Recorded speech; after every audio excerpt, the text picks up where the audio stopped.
nice and easy talk, Yes. right? Yeah. It's an intimate round, and maybe, I know Carolina a little bit longer. We worked also already through Carolina. I first met you at work.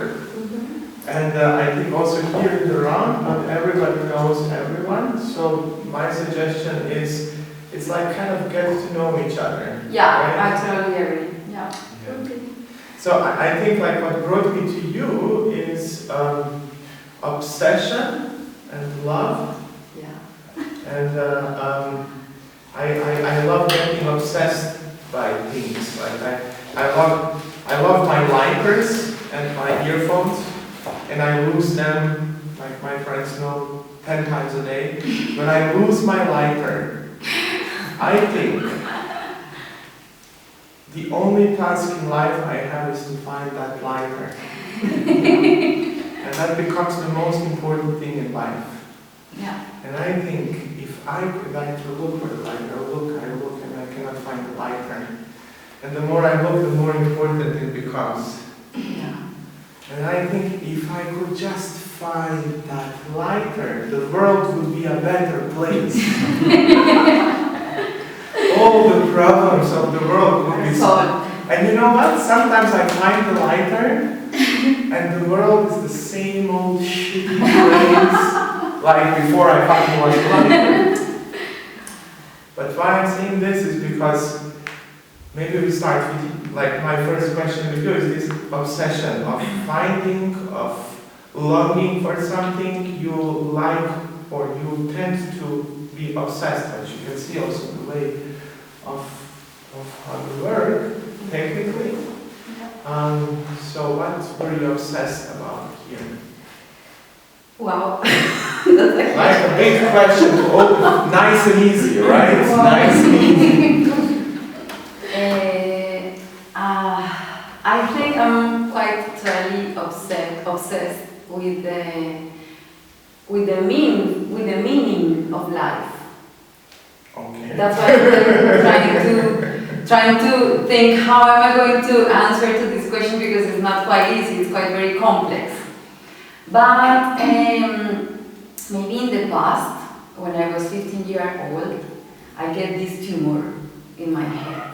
And it was like in the center of my brain, in the hypophysis. And then I just started like to lay down, and I was kind of like, my hands, they were like turning like this, and then my eyes, they were like, fuck. And my papa and my mama, they didn't know what was happening. I think this was like the starting point of how everything became, just to context you a little bit.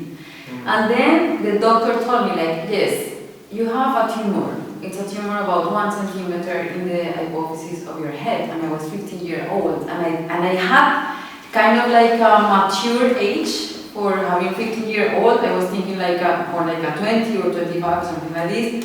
But I didn't know what was like the meaning of my life in that moment.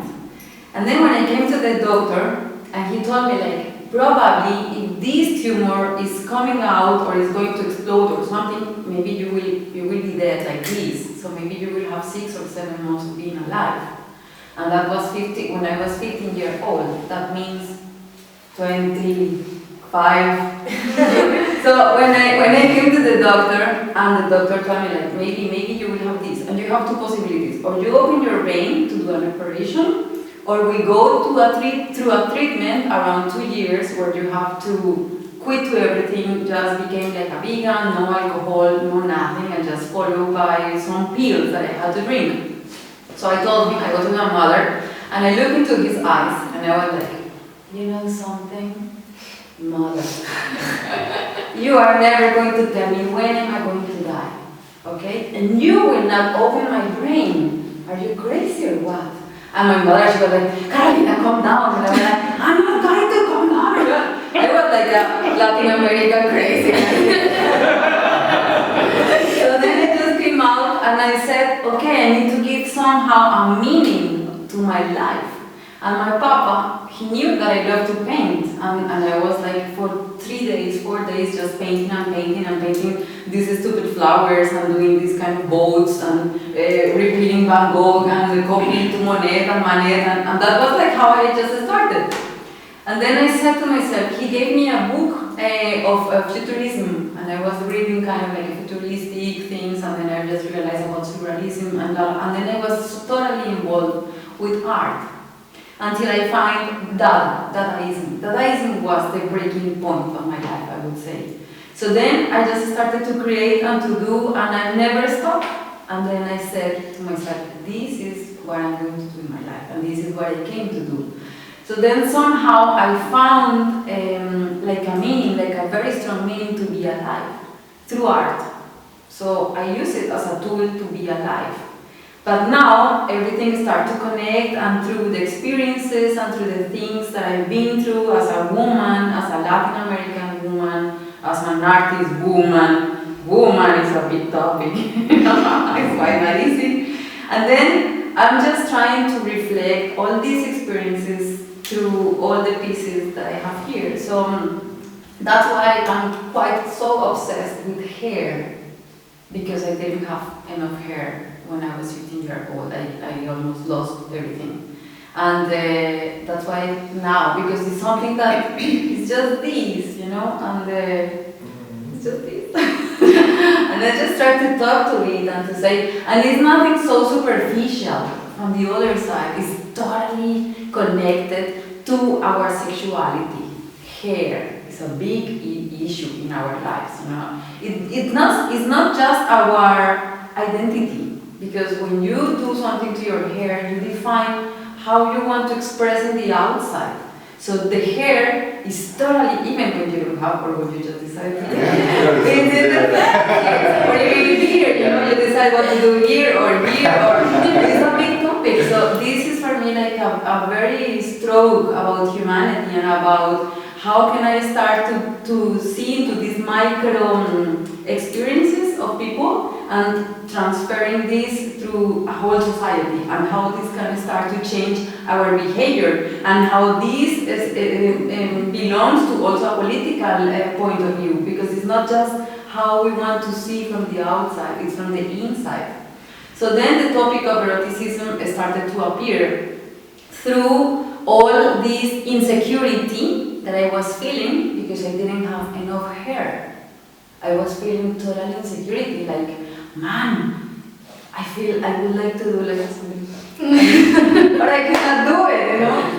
Yeah, but it's not going to be like the advertising, like L'Oreal, I really, something that I would like to do one time, but I cannot do that. So I was feeling kind of like totally insecurity with myself and with whom I was, and I had several problems with men. Because I love women, but I love men, you know, like, possibility. And so I just started to have these relationships and these things and trying to connect everything, like eroticism, sexuality, because sex was not invented by human beings. This is something that came out with nature, with our naturality, with our own selves. And we are so afraid of facing this, because we were taught that sex was bad. Well, that was a kind of religion, I have to say. Yes. For religion, it was not so bad. Exactly. Yes, exactly. I totally agree. Taboo that they put it in our heads. Topic, very, very, and actually in Latin America, it's quite very strong this topic. So I grew up thinking about these thoughts that sex. Oh no, ideally, you need to have sex when you are getting married. Come on, this is not going to happen. So after the years, I just realized that maybe I could start to mix all these topics together, and then trying to put my inner, but from an outside point of view, and trying to put my micro feelings or my micro situations into something more macro, because we all have kind of similar situations in our lives, and I've been investigating and researching and asking and like, what is going on, and to have several people having the same situation, feeling the same type of topics. So I was just reflecting and thinking about what is going on. So then virtuality started to come out, hair is there, eroticism is there, love is there, and death is there now. Because death could be the most erotic moment of our lives, when we are going to die. Because if we die, then life is not there anymore. But if we are alive, then that could be in an orgasm. Orgasm for me is a micro-millionesimal of seconds. I got to go with it. So I'm going to read something that I found that is really. But I found this. This is a scientific, and he's used to work with the environmental problems. And his name is Gus Speth. If you want to research about him, he said, "I used to think the top environmental problems were biodiversity loss, ecosystem collapse, and climate change. I thought science could address those problems, but I was wrong. Only the top environmental problems are selfishness, greed, and apathy. And deal with those, we need a spiritual and cultural transformation. And we scientists don't know how to do that." Very interesting, very beautiful, because now is the moment of art, not as a decoration, not as something to hang on the wall or whatever, but it's really a way to be a mirror to the other and to try to connect yourself with the other and just try to feel something in the inner, but taking into account what is happening to the outside. And this is my main obsession right now. I think so. That's quite a lot. Yes. It's very strong. It's very strong. It's very strong. I mean, it's not easy to wake up and to make decisions, to have them like so clear and to be working about this. It hurts a lot. I mean, today I'm super sad because I'm going to leave this out. I mean, I will just roll them. And for me, I think that the most beautiful message is when you point at the others, as Gus said, like, we are watching all the time into the outside, and it's not bad. We are looking into the climate weather. We are saying to ourselves, human are a shit. I don't believe that. I don't believe that at all. I do believe that we have the possibility to change if we really start from a consciousness analysis and reflection about our actions. Because we are drops, and we don't want to see these, you know, we are like so like blind and no, we are shit. Yes, there is 1,000 people of shit. I have to tell you something, my papa, he's a bear. He's like, you just want to kiss him, and my mother, she's fucking amazing. I mean, she's grabbing her ass like, I love you. You know, and they're together since 45 years ago, and they still have sex, and it's wonderful. And my papa, he told me, he said, Carol, you need to learn something. Life is divided into two kinds of people. The motherfuckers and the super motherfuckers. Now I'm like, I don't agree with you. I'm going to show you why. And I'm traveling through this world now with my 38 years ago, trying to show him like, we are not so all motherfuckers. Maybe we can be a little bit, but, and he was like, yes, I like the way that you reflect about life. Because now you are alive and you can tell me the story. So this is the powerful thing about being an artist. When you really have this energy and you just keep on doing, no matter, just like a horse, you know, like you just continue with your energy and sharing this with the world. And if you want to get it, welcome. And if not, also that's good, because art is just giving us perspectives, different perspectives. And this is the power of art, that we can find not just one form as religion does, as politics does, as economic does. No, it's art. It gives us the possibility to see the whole panorama, and then we can decide what we really want to do as humans. But we have to choose. We are in the moment that we can choose. And all the time, every time that I'm doing something, it's going to affect the other. And I don't see myself like as an expanding how do you say onda? Wave. We are like expanding waves, you know. So if I say something, words are so strong that if I say something, it's going to affect the other. And I really want to affect the others in the best way that I can, because I'm alive. And I have this power to be alive and to be healthy and to have my 2 hands and my 2 legs. And of course it's not easy. Sometimes I wake up and I said, how am I going to pay the rent? I have no fucking idea. And I just do something, I pray to the universe or whatever. Something is coming out, you know. So it's just like this. So It's a huge question and a huge answer. Because huge That's all right. I questions think means we huge are talking answers. to the next president of Colombia. You do have the motivational power. Oh, my sweet.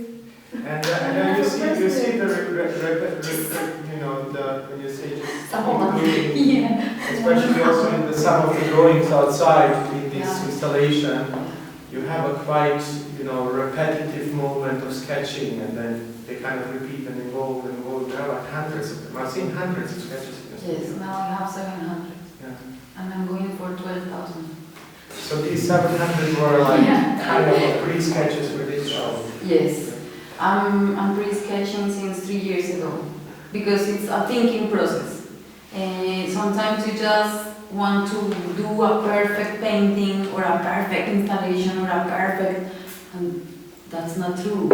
I mean, for me, I totally respect the point of view, but for me it's more about experience, the accident, then going, exploring them, nothing is going to be perfect because perfect is totally subjective and is totally connected with your own point of view. So I just do this as a thinking process.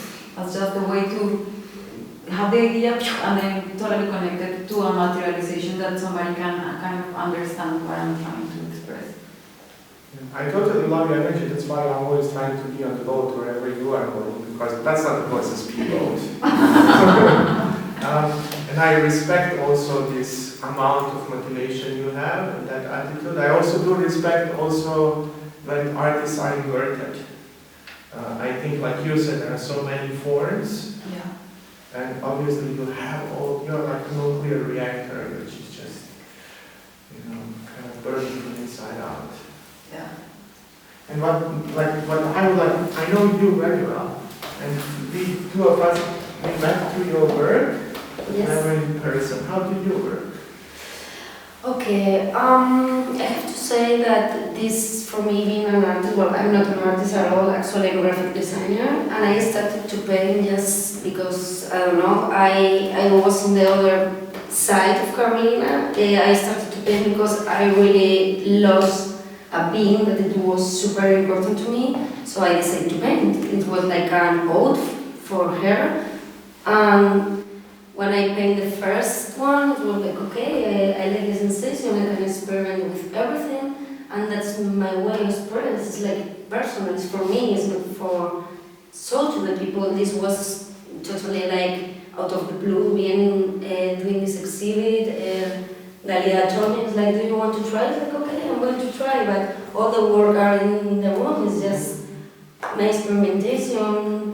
My son is like, okay, I'm going to paint. I'm But going also to... like some healing process. Something It's a healing process and a way to understand myself. And it's just that. But that's similar. I mean, For me, it started with that. And become live because actually I work, well, now black and white, but use a lot of natural elements, but these natural elements are dead when I took it. And then I use from the paints, and then they are alive again because the natural element will be there forever. I have one naive question. Okay. Is when we talk about like, because here you can see the extreme, like the extremely strong colors in the other room, the black and white room. Here you just also mentioned inner longings, feelings, inspiration, healing processes, death, and you mentioned black and white. So I really have a stupid question. Is it when you are referring to your inner world that we kind of exclude colors? Is this what happened here? Is this what's happening? Maybe it's just a thing that death is like a stick with black, but I don't think so. I don't know. I'm always use the same colors. Depending also which culture or religion, It's white, because Indian is white, exactly. But yeah, not very colorful. But is it like, because I know, like, because we talked about this room already, that this room had like, was dealing very much with your emotional world and your emotional kind of self-healing process like you were just describing. Yeah. And it's the first time I see an entire room bare of color. Yeah. No, but I think it's actually the other room that is full of colors, and all the words that I've been working with color, they have the same sense. It's just that this room, it was a secret. I was keeping this since a long time ago. I mean, the new pieces that you see here are this one, that is the last one, this one, and the one that is in the middle. The other sketch and the other, I just kept them as my treasure, like. So these were like kind of like the main ingredients, and then I just because somehow I wanted to play around with these because I am super curious about how to research about how color affects human behavior. So it's a totally different feeling, of course, when you come inside a red room than when you are in a black and white room. But for me, they have the same feeling. That's why I'm dressed today with red.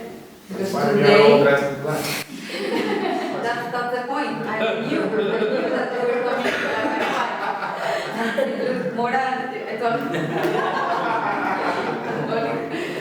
Because for me, saying goodbye, and actually when we did the opening, I was dressed with white. Like, it was like I was marrying my So own when you are step. dressing yourself, that's important. That's Super part of the important. work. It's part of the character. Yeah. Part of the character. Yes. So the dress is part. It's part of the work. It's a totally expression. It's one expression. I wanted to be like this. I cannot separate my life from my work because it's my life and this is how I want to reflect and to reject, not to reject, to reflect into the world. And you said graphic designer, and I have a question for both. You said I'm not an artist. I like that. I mean, I don't know. I'm not an artist type.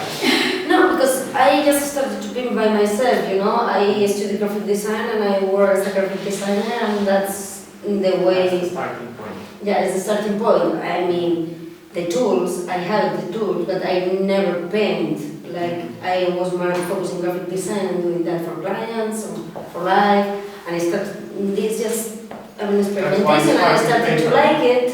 And like, okay, I'm going to discover for myself like what I'm capable of to do, or what is the way I like to work with this color, or these elements, or this kind of materials, or mixes everything, and let's see, it's like order, chaos, I don't light, dark, I don't know, it's just a mix of everything. But I'm not doing for a reason yet, I don't know, let's see. The works in the first room are Mia's works for everybody.